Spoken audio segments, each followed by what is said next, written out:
Halo Sobat Medicine sekalian, Assalamualaikum warahmatullahi wabarakatuh. Kali ini saya akan memperlihatkan bagaimana untuk penggunaan fitur rawat inap di sistem medicine. Jadi apabila Sobat Medicine sekalian sudah menggunakan medicine cukup lama dan belum memiliki fitur rawat inap, silahkan hubungi tim kami. Kami akan bukakan fitur-fitur rawat inap tersebut. Jadi nanti yang pertama yang harus dicek terlebih dahulu untuk penggunaan sistem rawat inap ini, silahkan dicek di bagian master data apakah sudah ada fitur rawat inapnya. Silahkan dicek, apabila belum ada silahkan dikonfirmasi ya ke tim kami. Yang kedua, untuk fitur rawat inap ini membutuhkan fitur di bagian pelayanan, TPPRI, display bed, dan rawat inap. Dan yang terakhir adalah di bagian laporan ada laporan atau data rawat inap. Jadi kelima fitur inilah yang akan nanti menunjang untuk fitur rawat inap di sistem medicine. Oke, baik. Untuk yang pertama nanti penggunaan rawat inap ini kita harus cek terlebih dahulu di master datanya apakah ruangan, kasur, dan kelasnya sudah diinputkan. Apabila belum, silakan masuk ke bagian master data. Master data di sini ada rawat inap. Silahkan dibuka, lalu nanti akan muncul seperti ini. Inilah data-data yang sudah diinputkan. Yang pertama nanti yang harus kita inputkan terlebih dahulu ada kelola kelas. Kita tinggal klik saja di bagian kelola kelas. Kita inputkan di bagian nama kelasnya, misalnya kelas 1, 2, 3, VIP, VIP, bangsal, dan yang lainnya. Silahkan diinputkan di kelasnya. Apabila semua kelas yang ada di klinik, puskesmas, ataupun rumah sakit kita sudah terinput, tinggal kita klik simpan saja, nanti bisa diinput satu persatu ya. Apabila semuanya sudah terinput, kita keluar, kita atur ruangan ke masing-masing kelas. Di sini klik tambah ruangan, dimasukkan nama ruangannya, misalnya ruangan A, ruangan B, bangsal A, bangsal B, nanti bisa disesuaikan ya. Lalu di sini kita pilih kelasnya. Apabila kelasnya sudah diinputkan, kita masukkan tarifnya. Nanti kita masukkan statusnya aktif atau tidak aktif, lalu kita klik simpan. Seperti itu. Apabila sudah, ruangannya sudah kita inputkan, baru nanti kita bisa atur kasurnya atau bednya di masing-masing ruangannya. Jadi yang pertama sekali lagi kita atur kelasnya terlebih dahulu. Selanjutnya kita tambah ruangannya, baru kita atur kasurnya. Nah, untuk atur kasur, nanti tinggal kita sesuaikan saja di sini. Yang pertama adalah kode kasurnya. Ini bisa berdasarkan kode inventaris ataupun hanya misalkan K1, K2 seperti itu ya. Selanjutnya di sini kita inputkan nama kasurnya, bisa merek ataupun nama kasur yang lainnya. Kita pilih ruangannya, baru kita aktifkan status bednya apakah terisi atau kosong. Nanti untuk pertama bisa diinput yang kosong terlebih dahulu saja. Selanjutnya kita input statusnya. Ya, si status kasur ini apakah aktif ataupun tidak aktif seperti itu. Apabila sudah sesuai, nanti tinggal kita klik simpan saja. Nah, apabila nanti sudah diinput nih per masing-masing kasur ke ruangannya, maka nanti akan otomatis terlihat seperti ini. Ruangan mawar memiliki kasur 1. Nah, jumlah kosongnya ada 1 yang terisinya 0 seperti itu. Untuk ruangan perawatan prianya nanti di sini ada 4 kasur. Dan nanti apabila kita dalam pelayanan ada 2 kasur yang sudah terisi, maka di sini akan otomatis terisi. Selain di sini pun nanti kita bisa lihat nih untuk display kasurnya di bagian pelayanan. Di sini ada display bed, maka akan terlihat di sini ruang kasur mana yang kosong, ruangan mana yang masih kosong seperti itu. Nanti akan terlihat di gambar ini. Ini pun di sini sudah ada informasi bed dan informasi kelasnya. Seperti itu. Oke, selanjutnya, lalu bagaimana untuk pelayanannya? Apabila sudah kita inputkan di bagian master data tadi ya, untuk kasur peruangannya masing-masing, serta kelasnya. Satu lagi, jangan lupa walaupun tadi di bagian ruangan ini sudah kita inputkan harganya, nanti saran kami tetap diinputkan di bagian tarif, karena untuk harga ini belum include atau belum terintegrasi dengan kasir. Jadi untuk perhitungan kasir di poli rawat inap nanti bisa ditambahkan datanya saja, misalnya ruangan mawar sekian. Nanti dia akan otomatis muncul di sini ruangan mawar seperti ini. Nanti akan muncul seperti ini. Silahkan ditambahkan data lalu diinputkan nama ruangannya. Oke, apabila tarifnya sudah diinputkan, baru nanti kita masuk ke bagian pelayanan. Bagaimana untuk pelayanannya? Untuk pendaftarannya sama seperti biasa. Apabila memang pasiennya pasien BPJS, maka kita masuk ke bagian anjungan BPJS. Apabila di klinik ataupun vaskes kita sudah ada anjungan mandiri, maka nanti si pasien bisa otomatis masuk anjungan mandiri, dan kita melayaninya melalui panggilan antrian. Apabila pasiennya pasien umum dan kita tidak memiliki anjungan mandiri, maka nanti seperti biasa kita masuk ke bagian pendaftaran ataupun data pasien untuk menginputkan data pasien terlebih dahulu. Nanti untuk seperti biasa ya, nanti tinggal diinputkan pasien barunya di sini atau bisa dicari pasien amannya via cari pasien di sini. Apabila pasiennya sudah ketemu, tinggal kita masukkan untuk perawatan. Kita klik, dia anggap saja si pasien ini berkunjung ke vaskes kita untuk berobat nih ke poli umum ataupun ke IGD. Baru nanti kita arahkan ke rawat inap, atau mungkin apabila memang sudah ada nih rawat poli rawat inapnya, si pasien ini otomatis langsung masuk ke rawat inap, maka nanti bisa kita arahkan langsung ke rawat inap saja. Nanti di sini kita sesuaikan untuk dokter dan penjaminnya.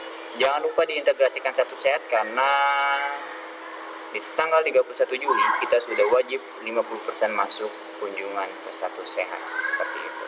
Apabila sudah, kita klik proses perawat, dia akan otomatis masuk ke bagian perawat oleh tim perawat seperti biasa. Nanti silahkan di anamnesa awal, diinputkan di sini untuk anamnesanya seperti rencana perawatan dan yang lain-lainnya, silahkan diinputkan semuanya di sini. Begitupun dengan pemeriksaan fisik, serta apabila sudah ada diagnosanya silahkan diinputkan. Untuk pemeriksaan awalnya sama seperti biasa. Nah, lalu bagaimana untuk memasukkan si pasiennya ke ruangan? Nanti apabila si pasiennya dirujuk, maka nanti kita pilih status pulang rawat jalan. Ini untuk rujuk rawat inap. Apabila memang nanti ada rujuk ataupun keluar rumah sakit, maka nanti di sini ada status pulang untuk BPJS ya. Di sini ada rujuk status pulang yang biasa, silahkan pilih rawat inap. Di sini kita ubah perawatannya menjadi rawat inap, lalu kita pilih tanggalnya, waktu rujuknya, nanti keterangan rujuknya bagaimana, misalnya nanti di sini kita pilih dokter pemeriksanya siapa. Lalu di sini kita bisa pilih nih citonya, apakah memang cito atau tidak, seperti itu. Apabila sudah, bisa kita klik simpan. Apabila sudah disimpan, maka nanti di sini kita keluarkan, kita klik X. Di sini kita pilih yang TPPRI. Nah, TPPRI ini kita klik form rawat inapnya. Baru kita masukkan si pasien ke ruangannya. Misalnya dia masuk ke ruang VVIP. Unitnya kita bisa pilih, tinggal disesuaikan saja unit apa. Nanti kita pilih ruangannya, lalu kita pilih tempat tidurnya. Untuk unit ini nanti sifatnya opsional ya, bisa diinput ataupun tidak. Apabila tidak ada, bisa dikosongkan saja. Lalu bisa kita klik simpan. Apabila sudah diklik simpan, maka nanti tidak ada lagi di bagian fitur perawat. Jadi seluruh pelayanannya, mau si pasien ini nanti masuk ke bagian poli dokter ataupun nanti masuk ke bagian laboratorium, tetap semua tim tidak perlu dioper ke proses ini. Cukup dikerjakan di bagian rawat inap saja. Nanti bisa dikomunikasikan secara internal bahwa ada pasien rawat inap nih mau tes lab. Jadi nanti untuk fitur-fitur ini silahkan dinonaktifkan terlebih dahulu. Jadi nanti seluruh tim nakesnya bisa cek di bagian sini seperti biasa ya. Nah, apabila sudah masuk ke bagian rawat inap, nanti yang cukup diisi adalah di bagian CPPT-nya. Ini adalah catatan pasien, perkembangan pasien terintegrasi. Silakan semuanya dicet, diinputkan di sini untuk hasil pengecekannya. Nah, nanti judul ini apabila sudah kita sering nih input pasien, maka dia akan otomatis masuk ke bagian riwayat. Jadi nanti apabila memang CPPT ini hanyalah cek dasar saja, misalnya tim perawat nih melakukan check up per 2 jam sekali atau per 3 jam sekali, lalu hanya melakukan observasi seperti cek tekanan darah ataupun suhu ataupun hanya mengganti infusan ingin diinputkan ke CPPT, maka nanti di sini akan otomatis muncul. Cukup sekali saja, misalnya cek rutin ya. Ini nggak saja cek rutin per 2 jam. maka nanti di sini akan otomatis muncul juga ketika nanti ini kita save. Coba save ya, misalnya tes objektifnya, asesmen, semuanya kita inputkan dengan interruptionnya. Apabila memang ada interruption, nanti sini tinggal kita save saja, kita simpan, lalu di sini di sini bisa ditandatangani atau di checklist oleh dokter penanggung jawabnya kalau memang sudah sesuai CPVT-nya.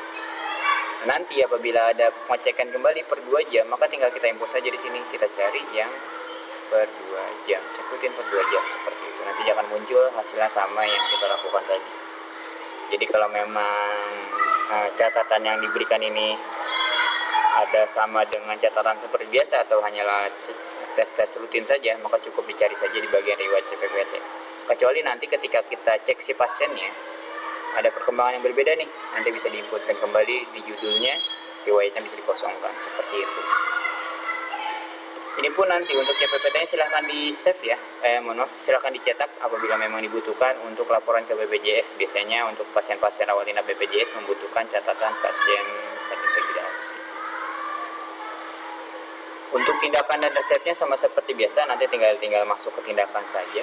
Di sini kita masukkan misalnya ada pembayaran ruangan tadi ya, misal ruangan mawar, dia nginepnya selama 3 malam, maka nanti kita inputkan saja 3 di sini. Jadi akan otomatis mengkalikan harganya seperti itu. Apabila tindakan, resep dan yang lain-lainnya sudah seperti biasa diinputkannya, maka nanti tinggal kita check out. Tapi sebelum itu, di sini pun kita sudah ada inform konsen ya. Jadi apabila si pasien rawat inap ini ada persetujuan yang lain-lainnya ataupun ada tindakan yang harus disetujui, maka nanti bisa diambil saja untuk formnya di sini. Disesuaikan dengan data pasien dan format yang sudah ada. Apabila sudah selesai pelayanannya dan si pasien ingin check out, maka nanti tinggal kita klik check out klinik, kita pilih cara keluarnya. Di sini sudah ada beberapa pilihan atas permintaan sendiri, dirawat, dirujuk ke RS lain dan yang lain-lainnya. Disesuaikan keadaan keluarnya bagaimana, apakah perlu dikontrol atau sudah sembuh, nanti kasusnya bagaimana, bisa disesuaikan. Laporan polisinya, apabila ada nomor laporan polisinya, apabila tidak ada bisa dikosongkan juga. Nanti di sini dokter pemirsanya kita pilih lagi, lalu kita klik simpan. Apabila sudah diklik simpan, nanti di sini sama seperti kita exit lagi, biarkan dia mereload terlebih dahulu. Nanti setelah diklik simpan, jangan diklik kemana-mana dulu, klik proses kasir, karena si pasien harus kita pindahkan terlebih dahulu ke bagian kasirnya. Dan nanti ketika kita masuk lagi di bagian rawat inap, maka si pasien sudah pulang seperti itu ya, sudah tidak ada nama pasiennya, pasien sudah masuk ke bagian kasir. Di sini nanti seperti biasa tinggal dilakukan pembayaran. Lalu bagaimana cara print untuk tadi surat pulangnya? Nanti di bagian laporan sudah ada data rawat inap. Di sini nanti tinggal kita print saja nih. Ini untuk melihat prosesnya ya. Apabila memang masih diproses, nanti bisa dicek juga nih di data rawat inap. Atau nanti bisa kita langsung klik print untuk surat keluar rawat inapnya. Seperti itu. Oke, mungkin hanya itu saja untuk proses rawat inap. Apabila memang ada tutorial-tutorial yang ingin dibuatkan, silakan hubungi admin kami, maka nanti akan kita buatkan kembali untuk video tutorial selanjutnya. Dari saya cukup sekian. Assalamualaikum warahmatullahi wabarakatuh.